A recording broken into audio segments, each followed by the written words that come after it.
오늘 본문 아가서 2장 10절 말씀을 통하여서 사랑하는 자여 일어나 함께 가자 라는 말씀의 제목으로 함께 은혜를 나누기를 원합니다.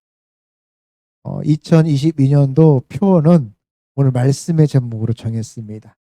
사랑하는 자여 일어나 어떻게 가자? 함께 가자.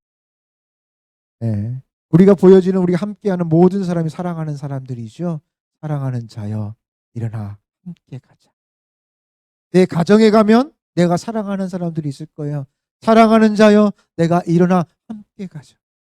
직장에 가면 동료들이여 사랑하는 자들이여 내가 일어나 함께 가자. 학교에 가면 친구들도 있고 그렇죠? 그 사람 사랑하는 친구들이여 일어나 내가 너와 함께 가자. 올 한 해는 사랑하는 자들, 사랑하는 성도 여러분 일어나 함께 가시기를 축복합니다. 아가서 말씀은 솔로몬이 술람미 여인을 사랑하는 그 남녀의 사랑을 다룬 그런 이야기를 다루고 있습니다.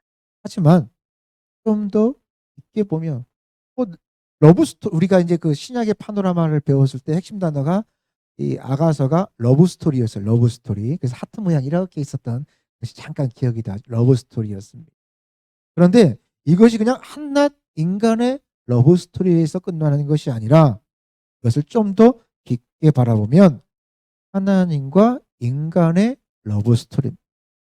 하나님이 사람을 얼마나 사랑하는지, 하나님이 나를 얼마나 사랑하는지를 이 아가서 말씀을 통하여 우리는 알 수가 있다라는 것입니다.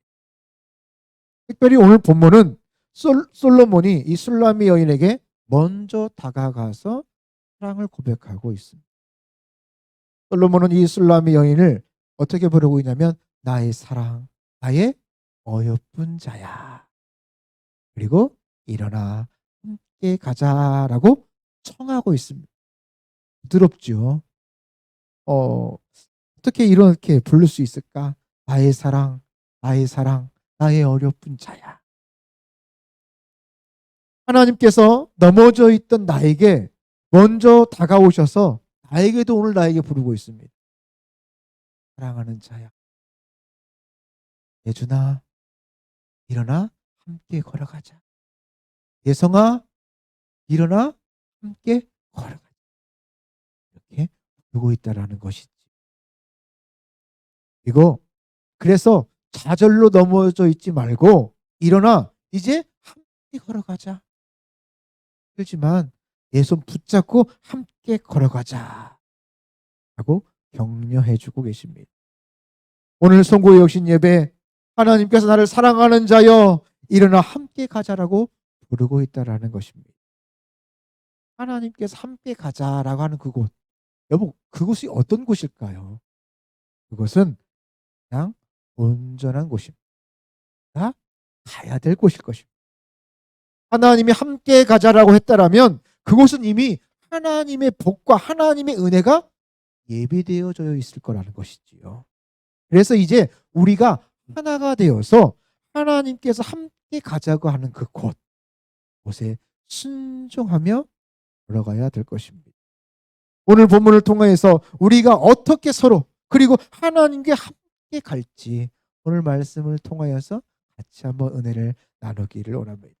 우리가 함께 가려면 먼저 다가가는 사랑을 해요. 무슨 사랑? 다가가는 사랑을 해야 돼. 나의 사랑하는 자가 내게 말하여 이르기를 나의 사랑 내 어여쁜 자야 일어나서 함께 가자. 여기서 나의 사랑하는 자, 여기서 나의 사랑하는 솔로몬이고요. 내게는 이 술람미 여인을 지칭하고 있습니다. 당시 이게 정확한 사연, 어떤 배경 스토리는 모르겠으나 전체적인 맥락은 이렇습니다. 솔로몬이 먼 곳에 타지에 출타하였다가 돌아왔습니다. 하지만 당시 술람미 여인은 솔로몬과 멀리 떨어져 있어서 서로를 향한 사랑이 식어져 버렸어요. 우울증도 찾아오고 전화도 그 당시 전화가 있겠습니까? 편지가 제대로 소식이 왕래가 됐겠습니까? 그래서 여러 가지 일로 그 마음이 상해져 가고 있었다는 것입니다. 그런데 오늘 솔로몬이 돌아오자마자 이 사랑의 감정이 약해진 술라미 여인에게 먼저 다가갔다는 것입니다. 그냥 이 당시에 솔로몬이 이 술라미 여인을 찾아갔던 이유는 단순한 구애가 아니라 후원을 위해서 찾아갔다는 것이지요. 청하였다. 이처럼 솔로몬이 먼저 갔기에 이 둘의 동행은, 이 사랑은 더욱더 굳건해질 수가 있었습니다. 사람이 한 곳을 함께 갈 때 그 관계가 좀 원만해야 함께 갈 수 있죠. 그렇죠? 길을 가는데도 그렇습니다. 문제는 동행을 위해서 서로 양보해주고 배려해주고 가까이 다가가면 좋을 것만, 현실은 꼭 그렇지만은 않다라는 것입니다. 오늘 본문에서 솔로몬이 먼저 다가가기까지 술라미 여인은 애타게 기다려야만 했다는 것입니다. 구체적으로 우리가 누군가와 함께 가려면, 또 하나님과 함께 가려면 내가 먼저 다가가야 된다. 내가 먼저 손을 내밀어야 된다는 것입니다. 원만한 관계는 그냥 이루어지지 않습니다. 희생이 필요하고 절제가 필요한 것이죠. 그래서 먼저 다가가야 가능하다는 것입니다. 이처럼 내가 먼저 누군가에게 사랑으로 다가가야 될 이유가 있는데, 그 이유가 무엇이냐? 바로 주님께서 먼저 나에게 다가와 주셨다. 예수님께서 친히 인간의 몸을 입고, 바로 지난주에 토요일이었죠. 25일 성탄절. 바로 예수 그리스도께서 인간의 몸을 입고 나에게 찾아오신 날, 그게 성탄절 아닙니까? 주님께서 나를 먼저 찾아와 주셨다는 것입니다. 주님께서 죄인인 나에게 먼저 찾아와 주셨기 때문입니다. 배로 죽을 수밖에 없는 내가 주님이 먼저 나에게 찾아오심으로 내가 살 수 있었고, 그러므로 말미암아 나는 구원함을 얻었다는 것이죠. 그래서 그 은혜를 입은 자가 마땅히 다른 사람을 향하여서도 먼저 사랑으로 다가갈 수 있어야 된다는 것입니다. 내가 뭐 때문에 그래야 돼요? 내가 뭐 때문에 아쉬운 소리를 해야 돼요? 그렇지 않습니다. 값없이 받은 그 은혜를 나도 다른 사람에게 먼저 다가갈 수 있어야 된다는 것입니다. 그런데 그런 죄인 우리가 함께 가기 위해서는 먼저 다가가는 만큼 중요한 것 또 한 가지가 있습니다. 뭐냐면, 여러분, 누군가가 용기를 내서 먼저 사랑한다라고 한다고 말하면서 다가오면, 여러분, 이것을 거부하지 말고 받아줘야 된다는 거예요. 그러니까 먼저 다가가는 것도 필요한데 그것을 받아줘야 된다는 것입니다. 여러분 생각해 보세요. 좀 소원한 관계 가운데 함께 갑시다. 자, 이거 빨리 가요. 손 내미는 거, 여러분, 이거 쉬운 일이 아니에요. 그렇죠. 그런데 용기를 내서 손을 냈는데, 그만둬요. 나 안 갈래요. 신이나 가요. 거절해보면 어떻게 됩니까? 손이 미안하죠. 어색해지죠. 그리고 그것 때문에 큰 상처가 될 수도 있습니다. 그래서 먼저 손 내미는 사랑과 또 그 내민 사랑을 받을 줄 알아야 된다는 것이. 그래서 이것이 동시에 이루어질 때 함께 한 방향으로 함께 걸어갈 수 있는 거예요. 일어나 함께 가십시다라고 했을 때, 예, 가게요. 예, 준비하겠습니다. 이렇게 아멘, 가겠습니다. 순종이 있어야 되는데 버리면 아무 소용이 없다라는 것이지. 여러분, 실제로 같은 자리에 있는 동석은 할 수 있어요. 하지만 같은 곳으로 함께 가는 동역은 다른 의미입니다. 내가 대전에서 익산을 오는데 차를 같이 탔어요. 그러면 뭐 한 거예요? 동석한 거죠. 동석. 같은 방향으로 같은 기차를 탔으니까 동석은 할 수 있어요. 하지만 그 사람과 내가 동행했다, 동역했다라고 말할 수 있습니까? 아니죠. 동석과 동역은 다른 겁니다. 같은 자리에 있지만 다른 마음일 수도 있었다는 것입니다. 함께 이 길을 걸어가시기를 바랍니다. 함께함은 한쪽만의 생각이 아니라 양쪽 모두의 생각이 하나가 되어질 때 가능한 것입니다. 우리가 우리 삶 속에서 같은 자리에 있는 것도 동석이지만 함께 가는 여러분 우리 동역자로 2022년도 한 해도 함께 힘있게 나아가시기를 바랍니다. 비록 서로가 달라도 함께하면 서로가 사랑을 주고받으면 내 삶과 내 미래가 달라질 수 있다는 것이에요. 하나님의 교회도 새롭게 되어지고 힘을 얻게 되어진다는 것입니다. 그래서 2022년도는 정말 우리가 일어나 함께 걸어가자. 그래서 우리 주일학교도 올해부터는 새로 이제 시작하려고 합니다. 그래서 토요일 날 1시, 지금 시작은 토요일 1시에 주일학교를 시작하려고 합니다. 여러분 함께 일어나시기를 바랍니다. 그래야 우리의 소망이 또 우리가 또 다음 세대가 키워져 나아갈 줄을 믿습니다. 바울과 바나바가 두 번째 선교 계획을 이제 세울 때에 문제가 생겼습니다. 어떤 문제냐면 마가를 데려갈 것이냐 말 것이냐 때문에 이 바울과 바나바가 심히 다툽니다. 왜 다퉜을까요? 마가가 이전에 사역을 하다가 집에 갔어요. 아유 힘들어요. 저 볼 일 있어요. 이거 좀 그냥 갈래요 하고 집에 가버렸어요. 무슨 이유인지 모르는데 가버렸어요. 바울이 어떻게 되는 겁니까? 괘씸한 거예요.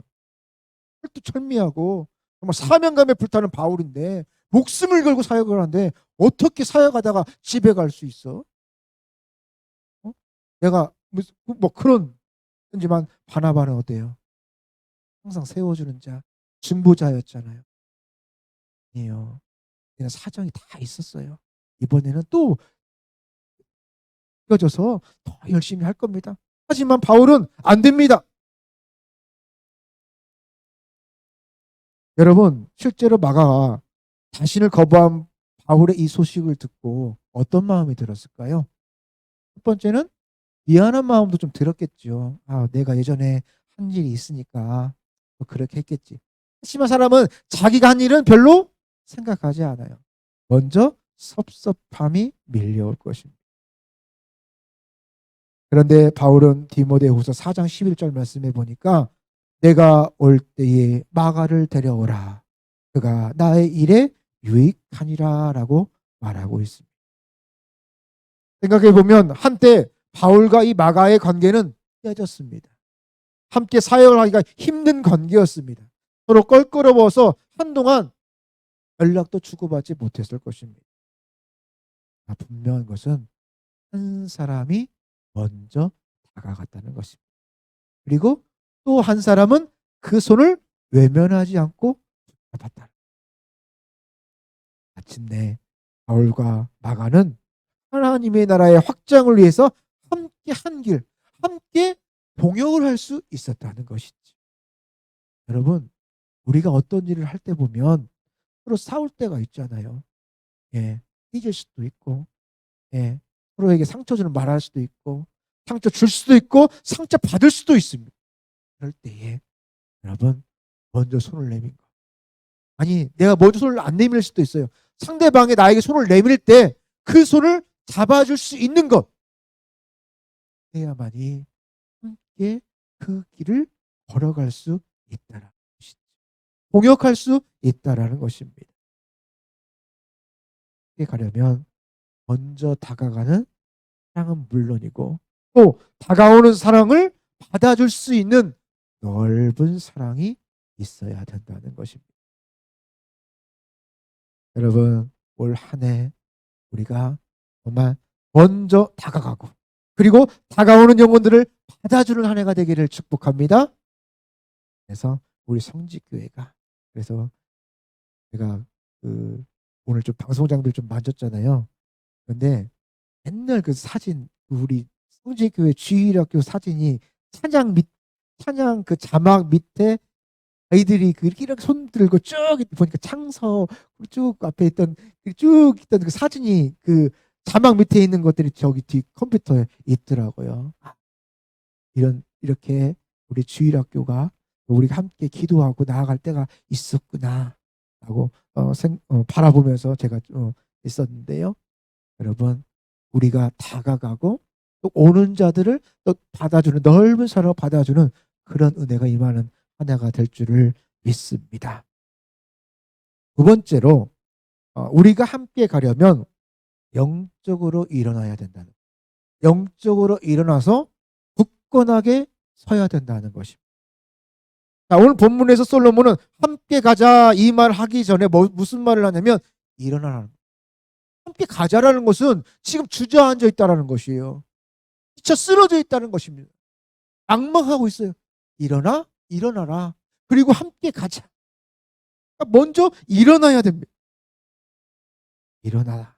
앞에는 너는이라고 되어 있습니다. 일어나되 다른 사람보다 이 술람미 여인, 바로 내가 일어나야 함을 강조하고 있는 거예요. 바로 내가 일어나야, 하는 그 누가 아니라 바로 내가 일어나야 된다는 것을 강조하고 있습니다. 또한 함께 가자. 여기에 솔로몬은 이 술람미 여인을 지목하고 있습니다. 솔로몬은 출타에서 돌아온 후에 구체적으로 이 술람미 여인, 바로 당신이 일어나서 나와 함께 가자라고 재촉하고 있습니다. 여러분, 제가 어렸을 때 그 성경학교 때 전도했을 때 기억이 나요. 뭐 전도라는 게 별거가 아니라 마음이잖아요. 그래서 야, 교회 가자. 그때는 제 기억에 그 상품을 좀 큰 걸 줬어요. 회를 줬나? 하여튼 뭘 큰 걸 줬어요. 그래가지고 몇 명을 데려와야 되는데 아이들이 막 구슬치기 하고 딱지치기 하고 막 논이라고 말을 안 들어요. 야, 가자. 그런다고 갑니까? 한두 번 말한다고 갑니까? 재촉하고 또 말하고 달래서야 그렇게 해서 성경학교 친구들을 한 3-4명 데려가서 상을 탔던 그런 어릴 적 기억이 납니다. 일어나 하고 다가가서 그를 세워줘야 되고 재촉해야 된다는 것이죠. 오늘 솔로몬은 오랫동안 떨어져 낙담 중이었던 이 술람 여인에게 일어나기를 원했습니다. 실제로 술람 여인이 낙담에서 이제 일어나서 결국 일어나야 함께 할 수 있는 거예요. 그렇죠? 일어나지 않고 그냥 그 자리에 있으면 그 어떤 일도 벌어질 수 없습니다. 오늘 본문에서 일어나 헬라어로 쿠마라는 단어인데요. 이것은 그냥 누워 있다가 일어나는 것만을 뜻하는 것이 아니라 영적으로 웅크러 있다가 다시 일어나는 모습들을 우리에게 말해주고 있는 것입니다. 여러분, 무엇이 일어나야 됩니까? 우리의 영이 새롭게 일어나야 된다는 거예요. 2022년도에 일어나야 될 것은 내 영이 새롭게 하나님의 성령님의 능력으로 말미암아 일어나야 될 줄을 믿습니다. 그래서 영적으로 낙담과 좌절에 빠져 있다면 그 사람에게 일어나 함께 가자 재촉해야 돼요. 깨어서 내가 지금 나아갈 때다. 그런 사람을 깨우고 또 일어나기를 또 촉구하고 함께 하나님의 사역을 동역해야 된다는 것입니다. 우리가 하나님의 일을 함께 하지 못하는 것은요, 하나님의 일이 악하고 무가치하고 무의미해서가 아닙니다. 문제는 내가 받은 상처나 그 시험이 내가 받고 누렸던 은혜보다 더 크기 때문에 그냥 주저앉고 말았다는 거예요. 그 은혜를 눌러버린다는 것이. 문제는 주저앉으면 하나님이 주신 그 은혜를 누리지도 못하고 그리고 계속 웅크리고 있으면 시간만을 낭비할 수밖에 없어요. 그리고 마침내 나와 하나님 모두 다 힘들어질 수밖에 없습니다. 주저앉아 있으면 훗날 반드시 후회하고 한탄할 수밖에 없기에 여러분, 우리는 영적으로 일어나 굳건히 세워져야 될 것입니다. 우리가 영적으로 일어나려면 어떻게 해야 됩니까? 하나님의 말씀을 잘 들어야 돼요. 람 여인이 솔로몬의 말을 잘 들은 후에 일어나서 솔로몬과 함께 갈 수 있었기 때문에 그도 살고 솔로몬과 함께 행복을 누렸던 것처럼, 이처럼 우리도 하나님의 말씀을 사모함으로 잘 들어야 우리도 영적으로 일어나서 하나님과 함께 갈 수 있다는 것입니다. 말씀이 넘어진 나를 위로하고 치유하고 살릴 줄을 믿습니다. 문제는 내가 이 하나님의 말씀을 어떻게 대하느냐에 있습니다. 사모함으로 이 이야기를, 이 말씀을 내가 들으면 상처와 시험보다는 말씀의 은혜가 더욱더 커집니다. 그러나 말씀을 바르게 듣지 아니하면 여전히 내 영은 주저앉을 수밖에 없습니다. 여러분, 아직 늦지 않았습니다. 이제부터 내게 주시는 이 말씀, 이 하나님의 말씀을 잘 듣고 새기며 바르게 적용해야 될 것입니다. 오늘도 성령님께서는 항상 부축한 내게 말씀으로 가르쳐 주시고, 그리고 성령님께서 이 말씀을 생각나게 해 주실 것입니다.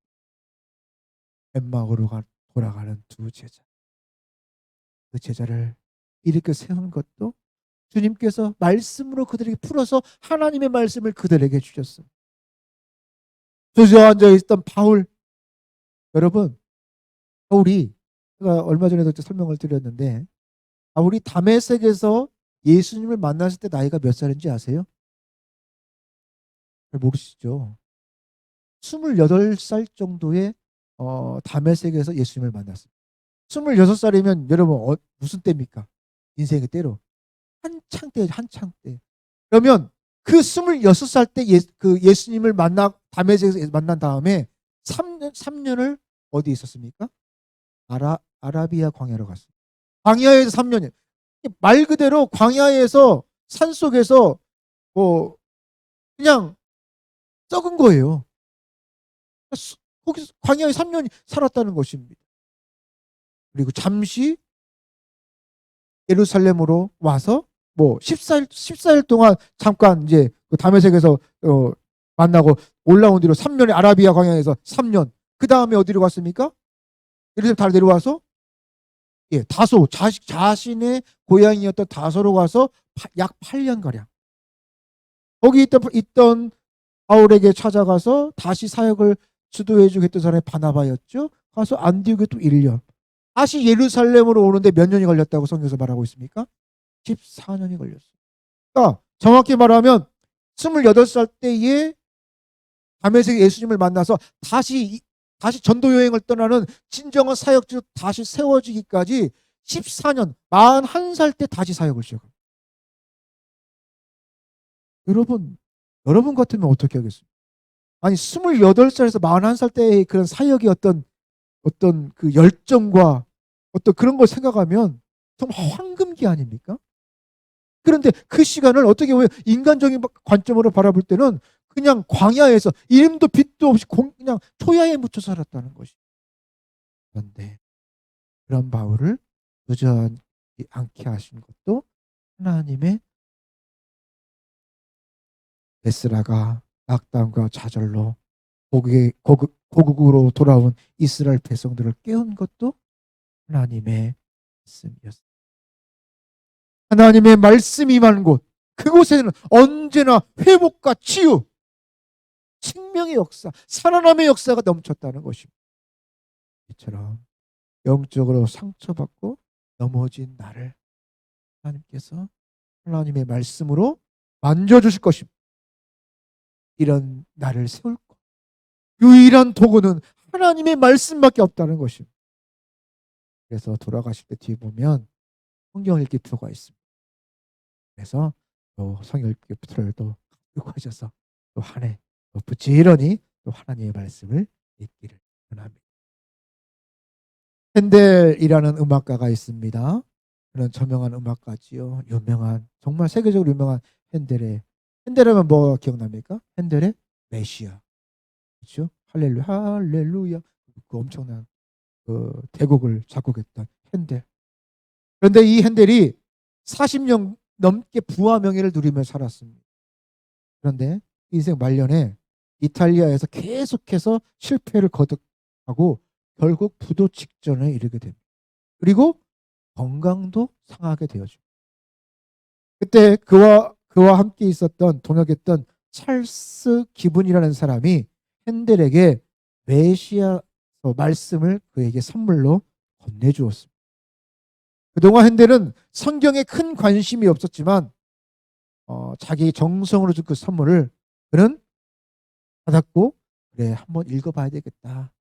내가 정말 다 인생으로 실패하고 이 말씀 한번 읽어봐야 되겠다 하여서 성경을 읽기 시작했습니다.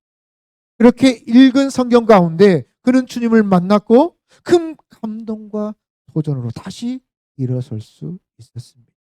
그리고 핸델은 영국으로 돌아가서 그 유명한 메시아를 복하게 되어집니다. 그 핸델은 아주 유명해졌지요. 그런데 결국 또 그의 건강이 나빠졌고 그는 실명까지 하게 되었죠. 그런데 그 이후로는 그는 그것들을 별로 개의치 아니했습니다. 이유는 하나님의 말씀을 통해서 흔들리지 않는 믿음으로 굳게 세워졌다는 것입니다. 여러분, 인생은 어머니 뱃속에서 태어남으로 시작되어지죠. 하지만 하나님의 말씀을 온전히 만남으로 진정한 내 삶이, 거듭남의 삶이 시작되어진다는 것입니다. 말씀을 만나지 못했기 때문에, 하나님의 말씀이 내 삶 가운데 다가오지 않았기 때문에 여전히 주저앉아서 불평과 원망으로 살아간다는 것입니다. 여러분, 이 밤에 하나님께서 나를 부르십니다. 저와 여러분을 부르십니다. 부족한 나에게 함께 걸어가자라고 부르시고 계십니다. 여러분, 2022년도 다른 그 무엇보다도 여러분들에게 하나님의 말씀이 들려지기를 축복합니다. 그래서 영적으로 일어나 굳건히 세워지기를 바랍니다. 말씀이 내 삶의 문제와 질병과 상처와 모든 시험을 이기게 하는 유일한 힘의 근원이라는 것입니다. 2021년도 여러분, 어려운 일도 있었고 또 그 가운데 하나님이 주신 좋은 일도 있었습니다. 하지만 무엇보다도 하나님의 말씀이 나를 지키셨고 인도하셔서 이만큼 또 이 자리에서 하나님께 감사하며 나아갈 수 있는 것을 아시기를. 그래서 다가오는 2022년도도 하나님이 주시는 그 비전을 붙잡고 그 비전을 향하여서 힘있게 나아가는 우리 사랑하는 성직교회 성도 여러분들 되시기를 축복합니다. 기도하겠습니다. 하나님 아버지, 감사합니다. 나를 위하여 먼저 손 내밀어 주시고 나를 하나님의 자녀 삼아 주시니 감사합니다. 하나님, 그 사랑을 받은 자가, 그 사랑을 전하는 자가 될 수 있도록 하나님 인도하옵소서. 이제 나에게 내미신 그 예수님 손을 붙잡고 일어나게 하여 주옵시고 나도 다른 영혼을 세우며 살릴 수 있도록 먼저 그 사랑으로 다가갈 수 있도록 그 사랑을 기쁨으로 나눌 수 있는 성숙함을 허락하옵소서. 오늘도 일어서기를 원하는, 또 주님의 음성을 듣기를 원하는, 굳건히 일어나기를 원하는 그 심령 가운데 함께하여 주시고 하나님의 말씀이 내 삶 가운데 들려지게 하여 주옵시고 사모함으로 잘 들어 영적으로 일어나 주님과 함께 가기를 원합니다. 오늘 말씀이 내 삶을 다시 일으켜 세워주시고 위로하여 주시고 치유하여 주옵소서. 예수님의 이름으로 기도합니다. 네.